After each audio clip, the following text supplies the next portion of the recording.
Chris Yandex, CYInterview, covering Las Vegas and the world. If you haven't already, please hit that subscribe button below, and please hit the like button below to keep up with everything we have going on here at CYInterview in Las Vegas and beyond. We greatly appreciate it. We are only now 12 days away. We continue our road to WrestleMania here in Las Vegas on April 19th at Allegiant Stadium. It'll be night 1 of 2 of WrestleMania here in Las Vegas, the entertainment capital of the world. And I want to start with, we were visiting another CYInterview today, 12 days away, with Jimmy Superfly Snuka, one of the great pro wrestling legends. Here's my CYInterview with Jimmy Superfly Snuka from 2003. You're on CYInterview. I'm Chris Yandeck. With the passing of pro wrestling legend Jimmy Superfly Snuka, we bring you my 2003 conversation with him from the archives. Jimmy Superfly Snuka, how you doing today, man? Aloha, brother. How you doing, man? Everything's lovely, thank you very much. What have you been up to of late, and do you think possibly maybe retirement is in your near future? Brother, excuse me, but I don't know what that word means. Maybe someday, brother. Someday, but not right now at the moment. You're going to be working for SSCW Star Stripes Championship Wrestling tomorrow night, taking on Rob Egos for the SSCW World Heavyweight Championship. What are your thoughts on this Friday night's contest? Brother, there's only one thing that I'm looking forward to, is to meet the beautiful children, the families, the wonderful fans, you know, and all the greatest people in the world, because there'll be a lot of excitement there tomorrow, so I'm looking forward to it. How much do you enjoy doing these independent wrestling shows? Brother, nobody can take that away from me. I love it so much. That's why I love them, brother. What are your thoughts on the wrestling business today overall, and how it's changed from the days of the 80s when you were there with the World Wrestling Entertainment? There's a lot of changes. Brother. You know, things are going on today is a lot different than, you know, the way we used to do it. You know, this is a new generation and everything. But, you know, everything goes step by step. What are your thoughts on how the WWE Confidential piece went down, with a look at your career and any possible future involvement with the WWE, maybe? It's really up to Vince, brother. It's really up to Vince.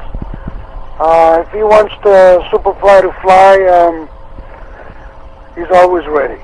You had the chance to work for World Class Championship Wrestling. What were your experiences like for you there, and what are your thoughts on the Von Erich family tragedies? Brother, I guess I was there around about in the, you know, close to the 80s, and I had a wonderful time with the family and everything, you know.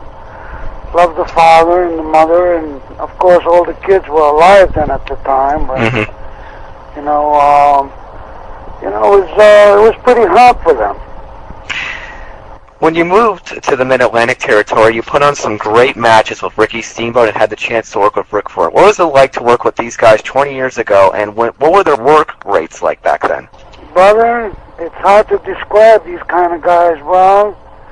I mean, you know, they're generals, you know, and generals will make sure that everything will work out right.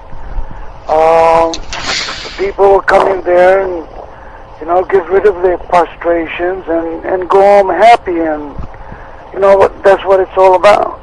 When you moved to WWE, your monumental leap off the cage at Madison Square Garden against Don Morocco still has fans talking about it today. What are your thoughts looking back on that most historic moment in World Wrestling Entertainment history? Well, I love you people very much, you know.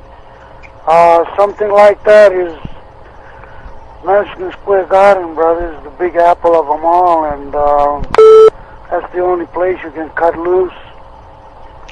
In another famous memory, Roddy Piper slammed a coconut on your head on a Piper's Pit segment. Now you're really giving me goosebumps. What are your thoughts on that, honestly? You really don't have to comment on that, but it's probably not one of your greatest highlights, but people still remember it. Well, you know what? That's probably one of the greatest Piper's Pit that ever happened. During your second run with World Wrestling Entertainment, your match with The Undertaker, WrestleMania 7, you were regarded as a teacher. How did that make you feel? Brother, I love it. I love it. I'm not a glory man. but I'm a businessman. Why don't you think you ever worked a program with Hulk Hogan?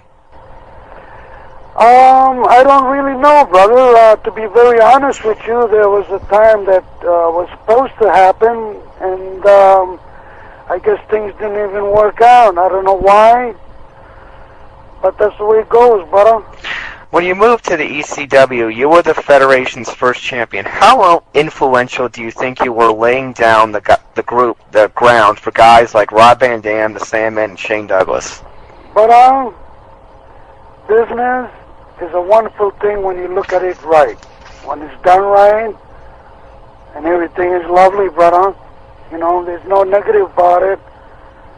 Everything has to be business. Yeah. Sure, absolutely. There were all sorts of strange stories about your behavior on the wrestling road. What is the weirdest story that you have heard someone say about you, and how does that make you feel to hear something like that? I don't really know, brother. It's probably just, jealousy. I'm sorry, brother. I can't hear you, man. Final thoughts on your future in the wrestling business at this point. What are your final thoughts for this interview? I love it. I enjoy it. I love the people, love the fans, and I love what this business is doing for everybody. Thank you, Jimmy Snuka, and thank you so much for your time, and we wish you the best in your near future, and hopefully your static phone will get better for sure. So take care and have a great one. Thank you very much, brother, and I love you guys. For CY Interview, I'm Chris Yandek.